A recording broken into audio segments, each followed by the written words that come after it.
였습니다. 보통 그 부활주일은 한 주로 끝나는 경우가 많습니다. 예수님의 고난은 최소 46일, 40일 동안 사순절로 지키고 주일을 빼고 40일을 지키니까 46일, 그리고 또 마지막 또 한 주는 이제 고난 주간으로 예수님의 십자가를 묵상하게 됩니다.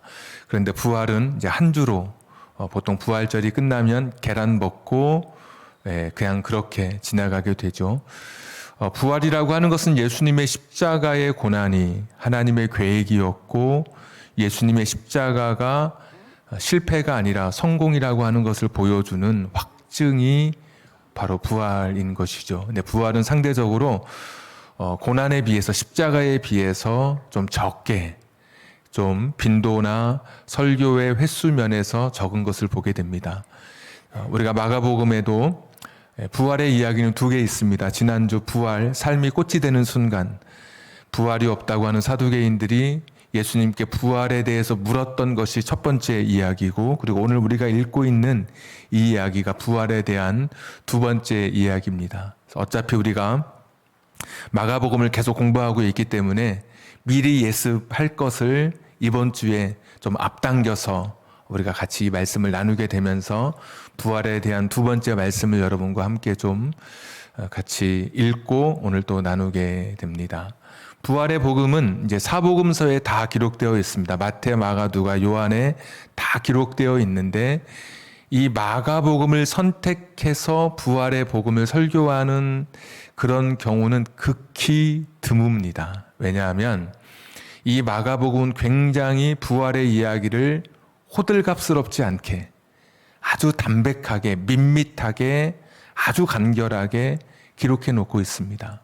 무슨 뭐 감동적인 요소, 사람이 읽고 뭔가 이렇게 가슴에 확 와닿을 그냥 그런 내용이 없이 너무나 무미건조하게 그냥 사실만 그냥 기록해 놓은 이제 그런 책이어서 설교자가 부활을 설교할 때 마가복음을 굳이 선택할 이유는 정말 없어 보이는 이제 그런 아주 굉장히 간결하게 기록되어 있는.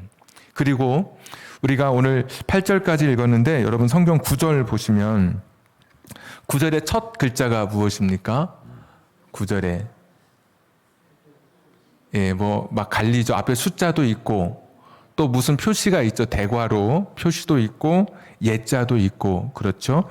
근데 대괄호가 9에서 시작해서 어디까지 있냐면 20절 제일 마지막 절 한번 보십시오. 20절 제일 끝에 대괄호가 닫히게 되죠. 맞죠? 예. 자, 9절 대괄호가 시작할 때 숫자가 하나 있을 텐데 그 숫자를 따라 내려가면 밑에 뭐라고 되어 있냐면 어떤 사본에는 9에서 20절까지 없음.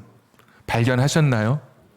예, 그 앞에 숫자가 하나 써 있고 우리가 뭐 논문 쓸 때 보면 각주 뭐 이렇게 하듯이 딱 보면 이제 설명을 밑에 붙였는데 9에서 20절까지는 없다는 거예요. 없다는 거. 그런데 지금 우리가 있죠. 처음에는 사본이라고 하는 것이 지금처럼 복사를 못하는 시대이기 때문에 사람이 서기관들이 손으로 써서 그것을 성경으로 가지고 있었습니다. 편지를 보내면 그 편지가 성경이 돼서 다 읽어보게 되고 그래서 예배당에 하나 있고 돈 있는 사람은 또 그것을 구매를 한다든지 아니면 여러 서기관들을 통해서 글을 옮기고 하는 과정 중에 쓰다 보면 좀 틀릴 수가 있으면 또 고쳐 쓰기도 하고 이러면서 성경의 원본은 지금 없고 사본이 여러 가지가 있는데 처음에는 20절까지 있는 것이 되게 많았습니다. 그런데 사본을 연구하다 보니까 원래 처음 것이 진짜잖아요. 처음 것이 원래. 근데 처음 원래의 그 사본을 발견하게 되는데 그 사본에는 8절까지만 기록되어 있는 거예요. 그래서 그 뒤에 내용이 없이 찢겨졌는지는 모르지만 8절까지 있는 그런 사본이 초창기 초기의 사본이다.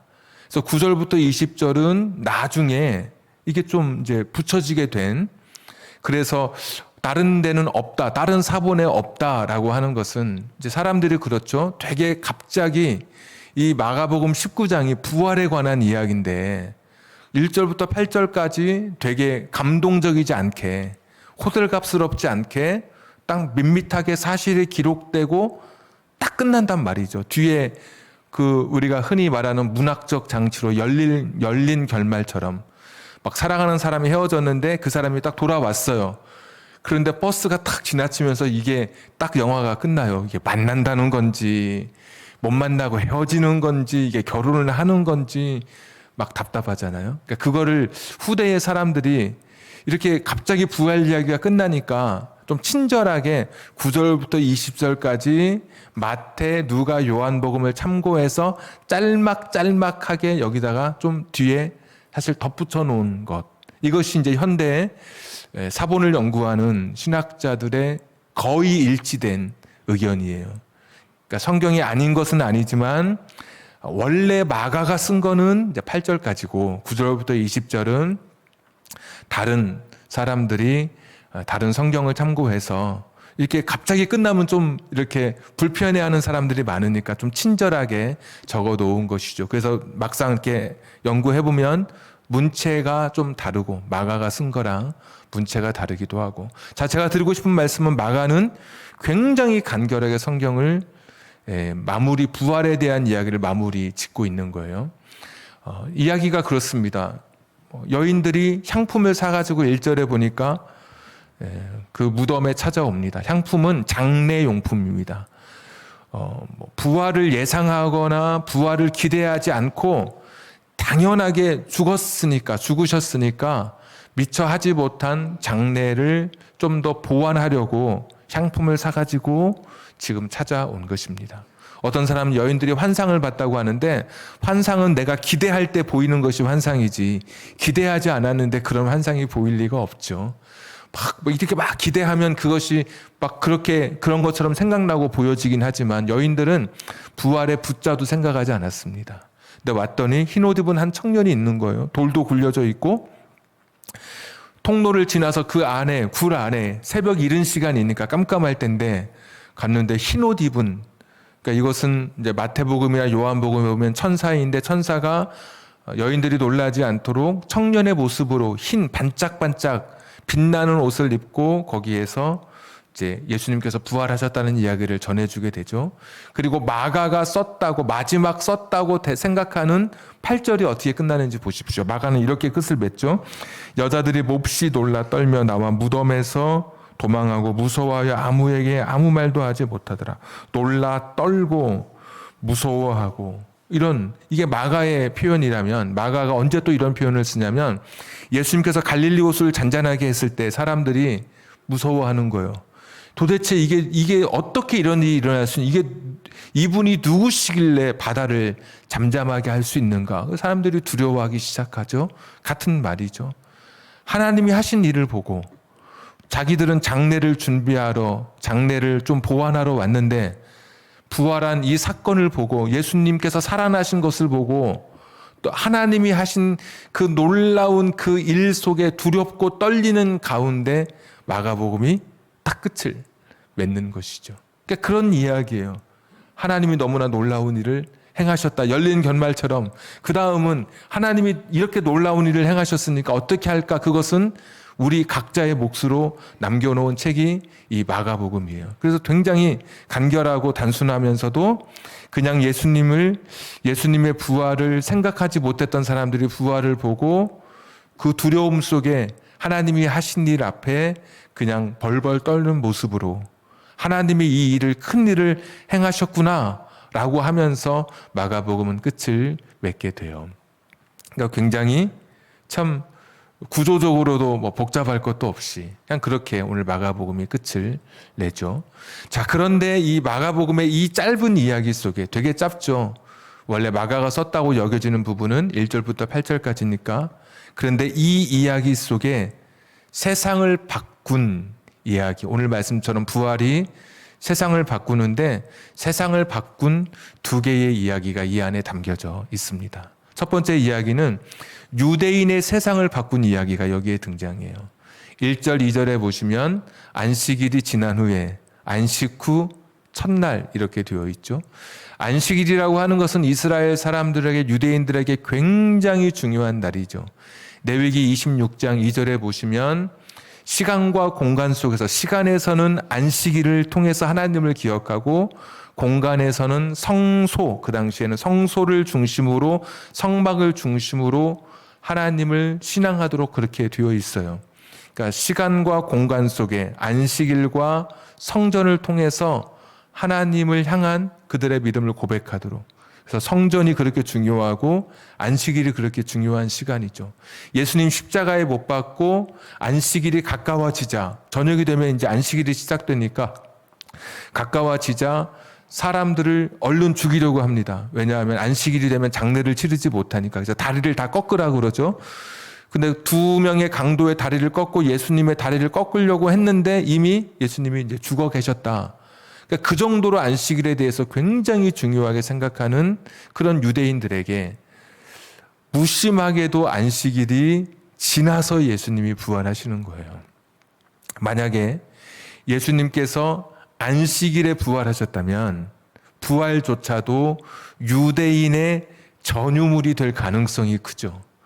우리가 얼마 전에 수요일에 갈라디아서 공부했는데 거기서 사람들이 말하기를 예수님으로 구원받는 거 맞다. 그러나 우리가 가졌던, 유대인들이 가졌던 할례를 받아야 온전한 구원에 이르게 된다. 그러면서 자신들이 유대인인 거, 유대인으로서 하나님의 약속을 미리 받았던 것, 그리고 하나님의 말씀을 이미 받았던 것, 하나님을 먼저 알았던 것에 굉장한 유대인들의 자부심이 있었어요. 니네 할례 못 받았지, 우리는 할례 받았어. 예수 믿어도 할례 받아야 돼. 율법 지켜야 돼. 이랬던 사람들이거든요. 근데 만약에 부활이 안식일에 일어났다면 그건 역시도 부활조차도 그냥 유대인들의 어떤 하나의 자랑 속에 그렇게 묻혀질 수 있었을 거예요. 그런데 정말 무심하게 안식 후, 안식일이 지난 그 다음 날 예수님께서 부활하시게 되는 것이죠. 그래서 모든 구원이라고 하는 것이 유대인에게 국한되고 유대인 어떤 제일주의의 그런 시대 속에서 이 구원은 유대인만의 특권이 아니라, 유대인을 위한 구원이 아니라 모든 세상 사람을 위한 구원이라고 하는 것을 예수님께서 세상의 변화로 이 부활을 보여주고 계십니다. 그래서 초대교회 성도들은 안식일에 모이지 않고 예수님 부활하신 주일에 모여서 예배드리기 시작했죠. 그러니까 유대인의 세상을 완전히 뒤바꾸신 것이죠. 제가 오늘 이 설교가 마가복음의 연장선, 우리 강에 계속 주일마다 하는 설교를 통해서 오늘 지금 16장을 한다고 말씀드렸죠. 우리가 살펴봤던 마가복음의 이야기가 그것입니다. 하나님의 아들이신 예수 그리스도의 복음의 시작인데 유대인을 향한 복음이 아니라 전 모든 인류를 향한 복음의 시작이었죠. 새 포도주는 새 부대에 부어야 된다. 나는 유대인의 왕이 아니다. 나는 유대인만을 구원하기 위해서 온 것이 아니라 모든 사람을 구원하기 위해서 온 존재다. 이렇게 예수님께서 말씀해 주셨고, 또 어머니와 형제가 예수님을 찾아왔을 때 예수님께서 누가 내 형제고 누가 내 어머니냐라고 말씀해 주시죠. 그러면서 하나님의 뜻대로 행하는 모든 사람이 다 내 어머니가 되고 내 형제가 된다.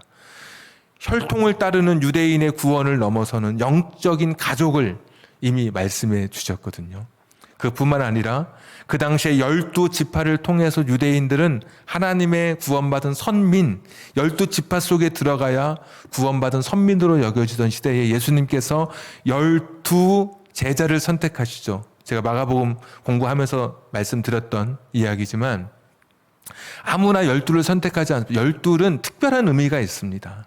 12돌을 쌓는다든지 떡을 이렇게 배설한다든지 이스라엘 백성을 가리키는 거거든요. 근데 12제자를 통해서 12지파를 통해서 유대인들이 구원받은 하나님의 백성이라면 이제 12제자를 통해서 모든 사람이 구원을 얻을 수 있도록 새로운 길을 열어주신 것이죠. 그래서 너희는 천하 만민에게 복음을 전파하라. 12제자에게 주신 거예요. 12지파만 구원받는 게 아니라 12제자를 통해서 오늘 우리가 구원받게 되죠. 천국에 갔더니 12제자의 이름이 그 기초석의 이름이 기록되어 있게 되는 것이죠. 그러니까 마가복음의 이야기는 예수님이 유대인의 구원자가 아니라 온 세상의 구원자로 오신 것을 말씀해 주신 것이고, 그 클라이막스가 바로 십자가의 죽음은 유대 안에서 죽으셨지만 이 주 안식일을 지난 주일에 부활하심으로써 온 세상의 구원자로 오신 이 사실을 이 마가복음의 이 밋밋한 이야기 속에서도 그 세상을 바꾼, 유대인의 세상을 바꾼 이 사실을 놓치지 않고 마가가 기록하고 있는 것이죠. 유대인의 세상이 바뀌게 된 것입니다. 자, 예수님의 부활을 통해서 또 하나 세상이 바뀌는데 우리가 살아가는 인류의 세상이 바뀌게 됐습니다. 유대인의 세상만 바뀐 줄 알았는데 예수님께서 다시 살아나심으로 우리가 살아가는 이 인류의 세상을 바꾸게 하셨다. 이집트의 피라미드, 불멸을 꿈꾸고 영생을 꿈꿨던 피라미드 미이라 있지만 미이라 한국에서 전시회 할 때 가봤더니 그 안에 그 엑스레이를 통해서 현재 누워있는 그 모습을 그대로 보여주고 있고 여전히 부활하지 못한 채 그냥 그곳에 묶여 있는 것이죠. 죽지 않기 위해서 불로토를 찾으러 왔던 황제도 있었지만 모든 사람이 죽음에 다 독침을 받고 고린도전서 15장 말씀처럼 쏘는 것, 치명적인 독을 통해서 죽음을 피할 수가 없었습니다. 근데 예수님께서 이 죽음을 이겨내셨죠. 죽지 않고 살아나셨죠. 오늘 이 천사가 사람들에게, 여인들에게 예수님이 누웠던 곳을 보여주면서 살아나셨다, 여기 계시지 않는다라고 말씀해 주셨죠. 그래서 그리스도인들에게 죽음이라고 하는 것은 끝이 아니라 영원을 향해 가는 길이 된 것이죠. 죽음은 마침이 아니라 또 다른 시작을 우리에게 열어주는 통로가 된 것이죠. 공부하다 보면, 이제 신학을 공부하다 보면 신적 수동태라는 것을 원어를 공부하다 보면 배우게 됩니다.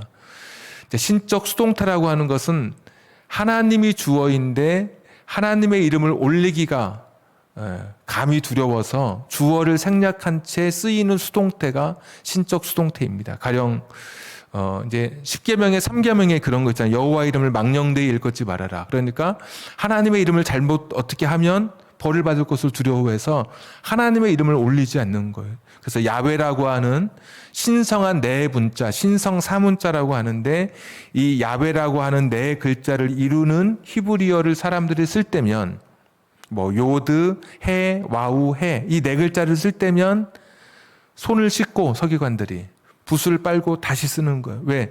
세상 뭐 다른 단어를 쓰다가 여호와라는 단어를 쓸 때 이거를 그냥 쓸 수 없어서, 그러니까 지금도 사실은 여호와인지 야훼인지 정확한 명칭을 몰라요.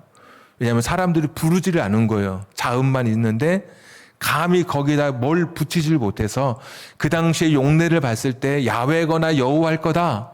여호와가 득세할 때는 여호와라고 하고 또 야훼가 맞다라고 하는 시대가 되면 또 야훼라고 부르기도 하고, 하여튼 뭐 어떻게 부르는지 모르지만 사람들이 이름을 올리기가 어려운 거, 하나님의 이름을. 이것이 이제 신약 성경에도 그대로 오는데 신약 성경에도 신적 수동태가 계속되고 있어요. 신적 수동태. 가령 이런 것이죠. 애통하는 자는 복이 있다. 위로를 받을 것이다. 그렇죠. 내가 위로해 주는 게 아니라 위로를 받아요. 근데 주어가 없어요. 하나님이 위로해 주시는데 하나님이라는 이름을 쓰기 두려우니까 안 쓰는 거예요. 못 쓰는 거예요. 그래서 그냥 애통하는 자는 복이 있나니 위로를 받을 것이다. 또 이런 말씀도 있죠. 뭐 두드려라 그러면 열릴 것이다. 두드려라 그러면 내가 열 것이다가 아니에요. 열려요. 열어주셔요. 누가? 하나님이신데 감히 그거를 사람들이 못 쓰는 거예요. 그래서 그런 용어가 성경에 한 200회 정도 나오고 우리가 사복음서 읽고 있는데 한 100번 정도 나와요. 신적 수동태가. 근데 오늘 읽었던 본문에 신적 수동태가 2번 나와요. 4절에 돌이 굴려졌고 6절에 예수님께서 살아나셨고. 이게 수동태예요. 주어가 없는데 하나님께서 예수님 스스로 살아나신 게 아니라 성경 계속 보면 예수님의 부활에 관해서는 살리심을 받았다. 항상 수동태로 하나님이 주어가 되셔요. 하나님이. 그리고 돌이 굴려져 있었어요. 걱정했어요. 여인들이. 심히 큰 돌이잖아요. 올 돌이. 여인 3명이 감당할 수 없는 돌이에요. 돌로 입구를 막을 때 우리 맷돌 같은 거 생각하면 돼요. 지금도 이스라엘에 가면 볼 수 있는데 맷돌 같은 것을 홈을 만들어 가지고 경사를 만들어서 맷돌을 굴려서 탁 입구를 막아요. 이걸 올리려면 그냥 못 올려요. 올리려면 저쪽에서 밧줄을 잡아다니고 여러 장정들이 조금씩 올린 다음에 굴러내리지 않도록 뭔가 밑에다가 받침을 딱 만들었다가 이것이 굴을 닫을 때는 받침을 빼서 이걸 닫는 거예요. 여자 3명이 그것을 밀어서 고정시켜서 그 안에 들어갈 수가 없는 거예요. 아무도. 그래서 걱정이 되게 심했었죠. 그런데 신적 수동태로 돌이 굴려져 있었어요. 이 말은 누가 열었느냐? 하나님이 열으신 것이죠. 하나님이 이 돌을 열어주신 거예요. 그 누구도 안에서 무덤에 들어간 사람 중에 그 누구도 자기 힘으로 열고 나온 사람이 없었어요. 그런데 안에서 무덤의 문이 열려진 거예요. 하나님이 무덤의 문을 열어주신 것이죠. 신적 수동태. 다시 말하면 이 죽음이라고 하는 것은 들어가는 입구만 있었지 나올 수 없는 그런 블랙홀처럼 출구가 없는 그런 곳이었어요. 근데 죽음의 출구를 하나님께서 내셨어요. 무거운 돌을 굴려주셨어요. 죽음을 상징하는 죽음의 문을, 죽음이 닫고 있었던 그 문을 하나님께서 열어주셨어요. 그리고 그 문으로 예수님께서 나오셨어요. 예수님이 부활하셔서 그냥 담을 통과하실 수 있는 분이시니까 이 무덤의 굴이 닫혀진 채로 나오실 수 있으셨던 분이셨지만 상징적으로 죽음이라고 하는 것에 문이 열렸다고 하는 사실, 그리고 여인들에게 그것을 확인시켜 주시는 그러한 그 목적 속에서 신적 수동태로 굴이 열려지게 된 것이죠. 성지순례 가서 사람들이 가장 보고 싶어 하는 것, 그리고 가장 허탈해 하는 것이 예수님의 무덤입니다. 십자가를 지었다고 하는 골고다 언덕에서도 사진도 찍고, 그리고 예수님 걸어가신 비아 돌로로사 십자가 메고 가신 길에서 사진도 찍고, 그런데 그 무덤은 좀 좁아가지고 일렬로 줄을 계속 서요. 사진 찍고 나와야 되니까. 한국 사람 특징이 있어요. 나오면서 말을 안 해야 되는데 다 말하는 거예요. 영화관에 가가지고 스포라 그러죠. 막 가가지고 나오면서 안경 쓴 사람이 죽였다 막 이러면서 나오는. 지금 누가 죽였는지 몰라야 되는데 막 그렇게 말하는 것처럼 한국 사람 특징이 이렇게 기다리고 있으면 나오면서 아무것도 없다고. 아유, 갔더니 그냥 볼 거 하나도 없다고 그러면서 나오는 거예요. 근데 사람이 어찌 그러나요? 거기까지 갔는데 보고 와야죠. 사진 찍고 와야죠. 그 줄을 막 서 있는 거예요. 계속. 딱 가요. 근데 정말 아무것도 없어요. 왜 없을까요? 빈 무덤이니까. 말 그대로 빈 무덤이니까 아무 장식도 안 해놓은 거예요. 빈 무덤이니까. 자기도 모르게 아무것도 없네. 내가 이거 하려고 여기 줄 섰나. 그런 것이죠. 예수님께서 인류의 세상에 새로운 변화를 가져오셨어요.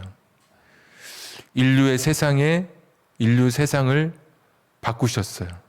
죽음이 끝이라고 생각했던 이 세상 속에 새로운 세상, 새로운 삶이 있음을 예수님께서 부활을 통해서 우리에게 말씀해 주고 계신 거예요.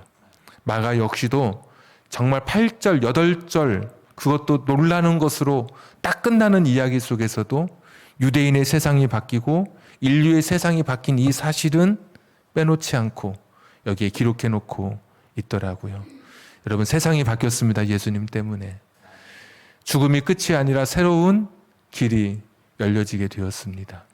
죽음은 더 이상 끝이 아니라 새로운 시작을 의미하는 것이죠.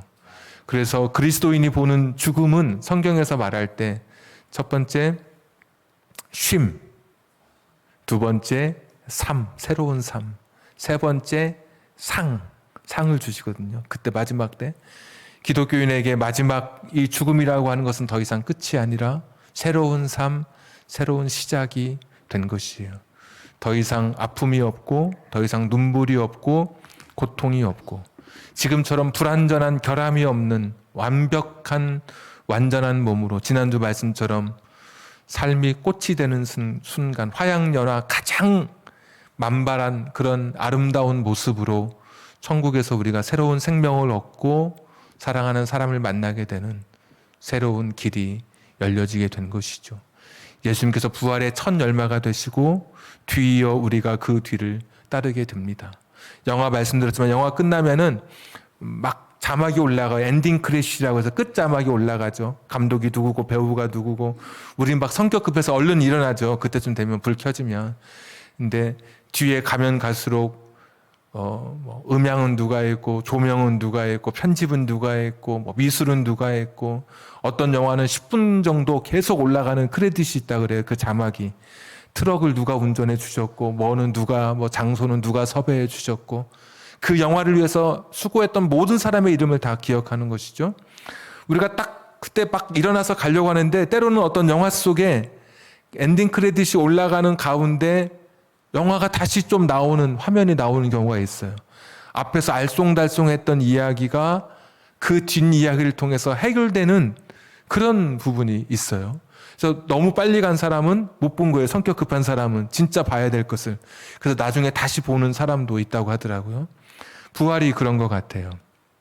다 끝난 것 같았는데 다시 예수님을 통해서 새로운 것이 시작되는 것이고 부활이라고 하는 것은 이 땅에서 해답이 없었던 것, 답을 찾지 못했던 문제를 해답을 알게 되는 시간이 지금 이 땅에서 왜 그랬는지 이유를 알지 못했지만 부활의 날에는 이유를 알고 그 의미를 찾게 되는 것이 바로 부활이 주시는 우리에게 주시는 선물이고 축복인 것이죠. 오늘 부활을 목격한 여인들에게 천사를 통해서 예수님께서 갈릴리에서 만나자고 전해 주시게 되시죠. 7절, 8절에 보시면 갈릴리에서 만나자고 전해라. 절망하고 위로하고 포기하고 다 그만두고 싶었던 이런 사람들에게 예수님께서 갈릴리에서 다시 만나서 회복시켜 주시려고 그에게 용기를 주시려고 힘을 주시려고 갈릴리에서 만나자고 말씀해 주십니다. 오늘도 부활의 주님은 지친 자, 절망한 자, 힘든 자, 포기하고 싶은 사람들에게 여전히 용기와 희망을 주시는 위로를 주시는 능력의 주님이십니다. 여러분 오늘 한없이 가라앉고 마음도 몸도 지쳐있고 모든 것이 무력해져서 이 세상의 끝이라고 여겨지는 그런 시간이라 할지라도 부활의 주님은 우리를 다시 만나 주셔서 위로해 주시고 새로움으로 우리의 삶을 시작하게 해주시는 그러한 너무나 좋으신 그런 분이십니다. 유대인의 역사를 바꾸고 세상의 역사를 바꾸신 인류의 세상을 바꾸신 이런 예수 그리스도가 오늘 우리의 구주가 되시기에 갈릴리에서 기다리신다고 말씀하신 그 주님처럼 우리가 주님께 향하기만 하면 이미 나를 향해서 기다리고 계시는 그 주님을 만나게 될 터인데 그 주님과 함께 어떠한 절망과 고난과 슬픔도 이겨 나가시기를 부활의 소망을 붙들고 뚜벅뚜벅 걸어가시기를 주님의 이름으로 축복합니다. 우리 같이 복음성가 우리 같이 찬양하도록 하겠습니다.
아니라고 말씀해 주십니다.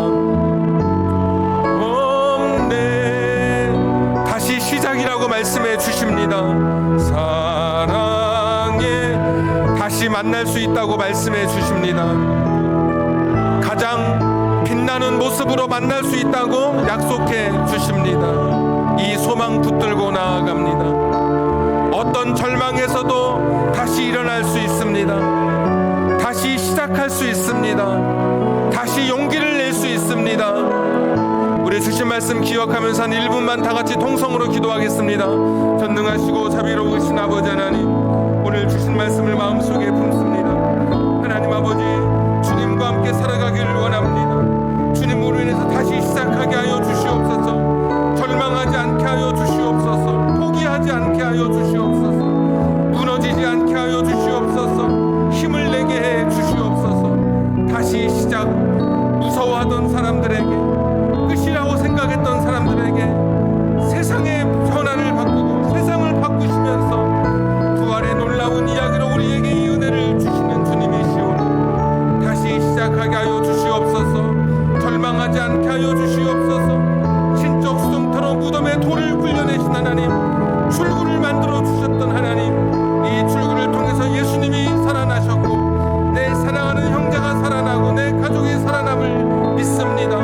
이 자리에 서게 하여 주시기를 빌고 원합니다. 주님 은혜 가운데 서게 해 주시옵소서. 주님 도와주시기를 빌고 원합니다. 주님 긍휼히 여겨주시기를 빌고 원합니다. 주님 도와주시옵소서. 예수님의 이름으로 기도하옵나이다. 주님 도와주시옵소서.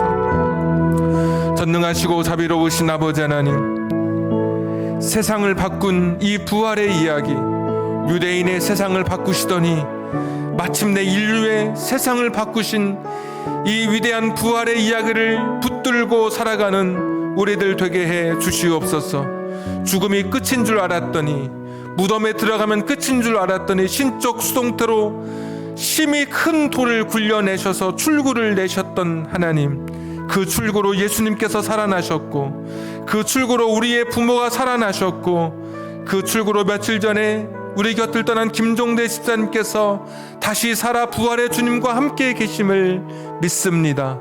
결코 절망하지 말라고 말씀해 주시며 실망하지 말라고 말씀해 주시며 갈릴리에서 다시 만나자고 약속해 주셨던 주님, 오늘 어떤 절망, 어떤 낙심, 어떤 힘듦, 어떤 포기에도 부활의 주님, 살아계신 그 주님을 붙들고 다시 시작하게 해 주시옵소서. 끝이 아니하고 다시 시작이 있다고 말씀해 주신 이 부활의 이야기를 마음에 품고 절망이 아니라 소망을 붙들고 살아가는 우리들 되게 해 주옵소서. 죽은 것과 다름없는 캄캄한 인생의 길을 걷고 있는 우리 성도님들 있습니까? 주님, 그곳에 찬란한 부활의 빛을 비춰 주시옵소서. 화양연화 가장 만발한 아름다운 꽃으로 우리의 인생의 가장 절정의 모습으로 우리의 부활의 날 맞이하게 해주실 주님, 그 날을 바라보며 결코 절망하지 않고 살아계신 주님과 함께 하루하루 믿음으로 승리하며 걸어가게 해 주옵소서.